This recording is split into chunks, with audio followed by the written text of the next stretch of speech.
Florida A&M game that as long as you guys learn from these last 2 weeks, it's not going to hurt you in the long run. What do you want your team to learn from the kind of up and down stretch? Well, we talked about yesterday poise. You know, I thought we lost our poise in the fact that when we got down, we felt like we had to get it all back at once, and because they made some threes early and we got away from our defensive game plan and got anxious. But again, I think we had an effort, but it wasn't a smart effort. And I do know we got guys that you watch it, they want to win, but we just got to be better in those situations when things aren't going our way that we don't think we got to get it all back at once. So this basketball is a game of runs, and we got it where it was too many one-on-ones, too many one-pass quick threes, and the tough part is when you watch it with the guys, there's shots that we've made, and it's tough to tell them not to take those shots, but there's a flow to the game when we talk about those threes. When they're going, it's great. When they're not, we've got to know the situation, what we need to do to put more pressure on the defense. Do you think that's been a reoccurring issue this season, or is that more just something in the I think every game, I say it all the time, it takes on a different personality, and I think players in each game, they you know, we all wish that we could bottle the good moments all the time, but I don't know if it's a reoccurring theme. I think it's part of basketball. It's part of sports. I mean, just watch the Super Bowl. I mean, those guys are the best at what they do, and some of the mistakes they make, they still make, and it's just part of when you're competing and trying to be the best. And when you talk about reoccurring, I think it comes back from guys that just want to win, and they have a passion about it, and sometimes they can get too emotional about it and get in a hurry, speed up. And but as long as you're working, trying to get better, you'd like to think in the end it's all going to work out for you. What needs to change for your guys to stay in front of the basketball more on the defensive end? Well, angles for one. You can't open your hips up the way we did, and we have to, again, it's hard to play one-on-one defense. I don't care where you are. It's tough, and that's why it's a team game. And it's not one guy out there. There's five, and it's up to all five guys to help do their job. But when you play against teams that are driving it, again, in-game adjustments, and we talked about it, how we wanted to play, and we got away from it. And but it wasn't just a guy guarding the ball. It's a team game, and it's got to be a team effort. Coach, you concerned about the rebounding after the last 2 games, or was that just 2 games? Yeah, I mean, yeah, I don't like the fact that again we don't rebound the ball the way we need to, because we have to.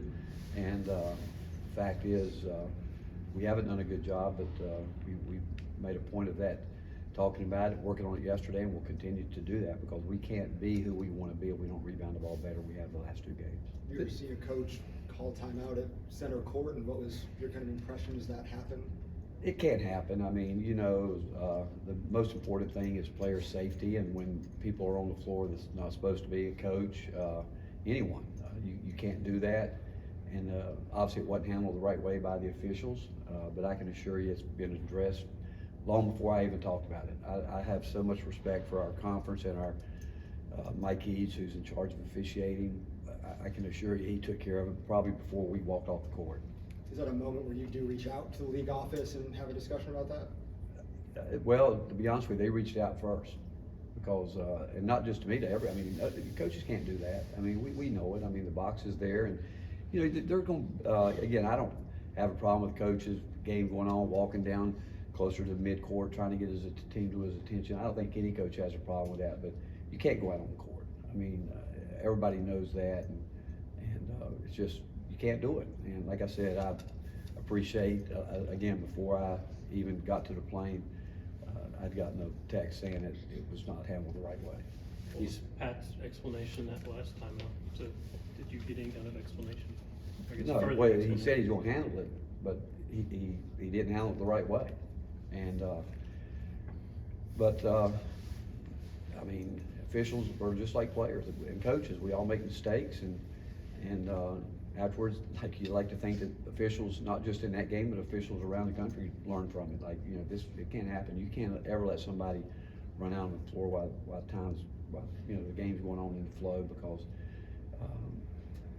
I mean, Tobey, I think, dodged it, and you can't do that. I guess what I'll start telling my players, if somebody's on the floor, just run over them. That way it's an obvious technical foul. But you don't want to do that. I don't want anybody to get hurt, but it just can't happen. It just simply can't happen. You said you were working on rebounding in practice. What specifically have you been trying to work on to improve on that angle? Blocking out, going to get the ball. Just it's that simple. You know, we got to finish possessions, and it's got to be, again, it's 5 guys out there doing it, and they all have to do it. It's been a tough year for Arkansas, but what does impress you about what Muss brings to his teams, and what stands out about his coaching? Well, they beat Purdue, who I think arguably right now best team in the country. They beat Duke, beat Texas A&M, and you go back and look at Eric, what he does. His teams get better, and they're going to fight. That's what they do. And again, his teams have always gotten better as the year goes on. We know that they have a great arena, great home crowd. We expect it to be as hard a game as any we've played all year. And what makes that such a tough place to play in the 6 or 7 times you've been there? Well, they've got a great basketball tradition. You go back to Nolan, but even before that, you know, Eddie Sutton's run there when he was there. I mean, they've got a history of, like all the schools that have most great home courses, they've had a long history of being successful. And Arkansas has. They've got a history of being known as a school that has always had great basketball. You talk about Zakai's mindset being built within his DNA. Have you seen any other players adapt to that mindset, especially after such a tough loss? Well, I think we got some guys that I talk about transparency a lot, and when we go in the film room, it's pretty raw, you know, because that film doesn't lie. And you go in there, you either are going to look at it the way it is, or if you're going to put a defense mechanism up and make excuses, you won't get better. And I don't think we have a team like that, because we're not, one, I think they understand as a coaching staff, we're not going to allow it, but I think two, we talk to them enough about it that we know what they want out of the game, and we know how they want to improve their value as a basketball player, and the only way you can do that is to be totally honest with yourself, and that film doesn't lie. And so when you talk about it, and when it gets really good is when they can say it to each other.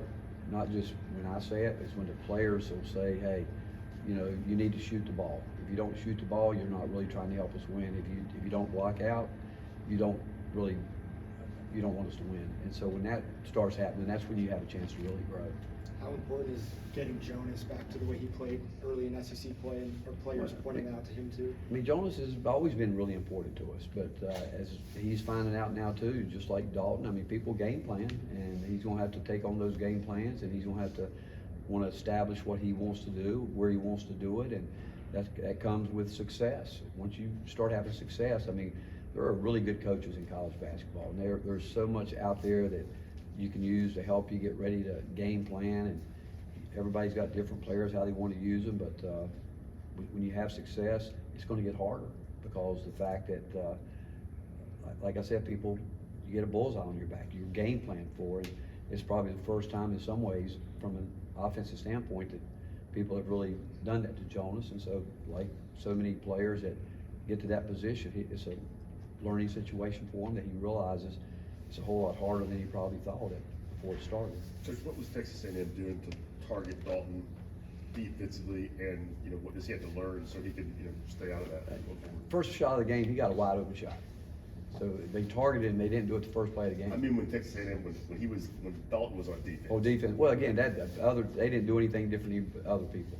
Other people tried to put them in isolation situations, and we know that going into games. I mean, because that's been the trend. And I mean, I've watched it with you know, they do it to Zakai some. I mean, coaches are going to try to go after your best players, and but they were just working up there trying to get a situation, and it wasn't just Dalton. He wasn't the only guy that got blown by on straight line drives. It wasn't him. I mean, other guys did it too, and but it wasn't anything other than they ran a little stack action up there and said, hey, and we defended the first part of it. It became an isolation play, and whoever was there had to do it, and that's where we were getting out of our gaps, because we don't want to ever leave anybody, I don't care who it is, isolated by themselves, ever, and we did that too much.